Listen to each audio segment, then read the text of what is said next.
சக்கர, உன்னை ஒரு பொண்ணுக்கு கல்யாணம் பண்ணிக்கணும்னு ஆசை. யாருக்கு? நம்ம கிழக்கு வீட்டு ராதா இல்ல, ராதாவுக்கு. போட்டாமரா, நீ சும்மா பொய் சொல்ற.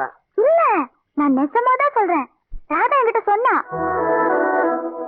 ஆமா, நான் என்ன பதில் சொல்றது?